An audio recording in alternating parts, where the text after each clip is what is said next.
So, we're picking up our story from yesterday. We were looking at Newton and Leibniz, and they were trying to work out a way to find these kind of instantaneous moments in time, right? When Newton drops that apple and it hit his head, right? He wanted to find the speed of that apple at that exact second. He tried to find the speed of that apple, that instantaneous moment. Okay? He tried to do something like that. He worked out he couldn't really do that in his current state. And so he needed to kind of invent this new field of mathematics that allowed us to do that. And you've actually delved into that a little bit. When you've been drawing these gradients, right, these gradient functions, that's the process that we call differentiation. Okay? When we look at the gradient of lines passing the curve at certain points, they call it tangent. Okay, we're simply invoking this process. But the problem with that is, I think you discovered earlier, like it's not entirely accurate in terms of, okay, visually I can see what's going on, but mathematically and precisely, it didn't really work out because I wanted to draw a straight line here and a straight line there. How do I know that this is actually a parabola? How do I know that the gradient function is actually a parabola? And what we want to think about is, I want to come back to something like this. So imagine this curve here. We don't know what it is. It could be any curve. Okay, f of x equals to x. And say I have 2 points, a and b. Okay, say I have 2 points, a and b.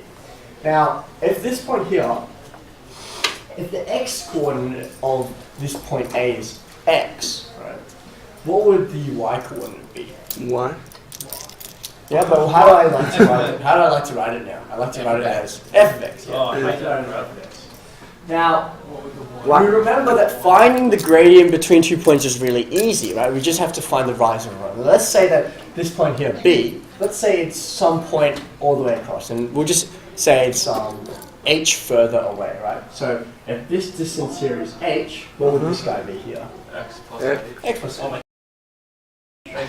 And similarly, if this guy is x and this is f of x, the y coordinate of this point, if this guy, B, if its x coordinate is x plus h, what's its y coordinate? Fx plus h? Yeah, f of x plus h. F of x plus h. Okay, this is coming together now. Now, let's say I wanted to find the gradient of... So why is it on the same bracket? Because I want to find, when I put x plus h inside this function, what would I get? Okay. So, you know, if you had 1 here and you had 5 here, you would put f of 1 or f of 5. So you need to put the whole thing inside the bracket. Yeah. Okay. If I wanted to now find the gradient, the m, Nathan, the m of this line I've just drawn, m of line AB. Okay. I know that the gradient formula is y2 minus y1 over x2 minus x1. What would that be using these values here? What would that be? Okay, so just to write a bit more clear, I've got this point here, A, which is f of x, which is x of x. So remember, A and B are 2 points here, right? And x plus h. Yep. And fx. Yeah, right. So remember, the gradient formula tells me I can find the gradient of any 2 points by taking y2 minus y1 divided by x2 minus x1. Okay. So over here, all I'm going to have, Can we cross out like the left terms? f of x plus h minus f of x. Okay. What would I have on the denominator? Then you have X the plus x's, h so you have minus x, and then minus x plus h. No, it's all around h minus that. Oh, no, it's been pretty. Alright, any questions so far? If I've already lost you, then it's going to be a bit tricky. Any questions about so far what I'm doing? All I'm doing is finding the gradient between 2 points A and B. You've done that lots of times. I'm just putting letters here instead. Yeah, it's making it a lot more confusing. It's going to come into play why I need these. Okay. But I can't do this unless I say it generally. Okay, that's why we need letters in mathematics. I don't want to give you a specific situation. Okay? So I've got this guy here. Now, remember, that's not the goal of what we were trying to do. I was trying to find mathematically, how can I find the gradient at a single point? But our problem was, we can't do that. Because, for example, let's say I have a point here. Right? Okay. And let's say I wanted to find its gradient. So let's say I'm drawing a line, and it's going across like that. That's not a straight line. Yeah, it's not really. I couldn't find the rule. It's like right behind you. Right behind you, sir.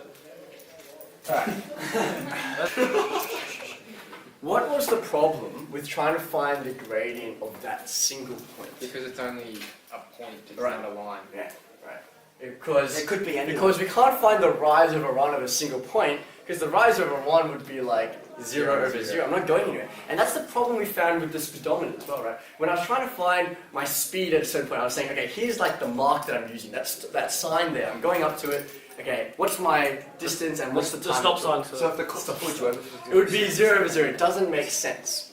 Now, what Newton and Leibniz tried to do was they said, okay, let's try and use the points that we can use, A and B, and let's see how I can get them to kind of mimic or imitate what's happening as I come towards this. Okay, so that's the idea we're trying to use. We're trying to use what we do know, what we can find, to try and find what we can't. Okay, so if I'm trying to find the m of the tangent, What if we can't find it? so that's that point here, the m of the tangent, the gradient of the tangent. I want to try and use this definition here. I want to try and use this definition. I want to try and think, how can I get these points closer and closer together? Have I learned something before? Think back to last term, Midpoint. when you were thinking about values getting closer and closer to something but never reaching. Asymptotically or whatever. Yeah, it's actually. The limits. Remember, when you were looking at the limits of something, when you were looking at the limits, you were looking as values got closer and closer to something, but didn't reach it. And we're going to use the same thing here. I want to think about, as these points become closer and closer together, how can I represent that using a limit? As these values get closer and closer together, what do I want my h to approach? 0. Right. I want these 2 points here, I want them to become closer and closer together, which means this h distance should be getting smaller and smaller and smaller. Let me say that again.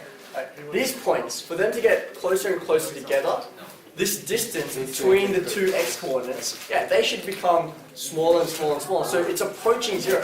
So my definition, the definition of the tangent of, is listening? I've got the limit as h approaches 0 of this thing, write this down, of what I just found here. F of x plus h minus f of x over h. Okay? That's how I can try and find the gradient of that line there.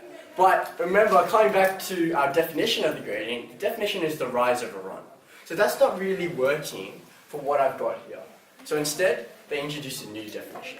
And if you do physics, you know that there's a symbol to represent change. Have you guys learned that yet? Delta. Delta, yeah. So delta is like that little triangle, also begins with D. So what they said was, okay, we don't have anymore the rise over run. Instead we have, as the y values on the top, as the y values are changing, my x values are also changing, okay?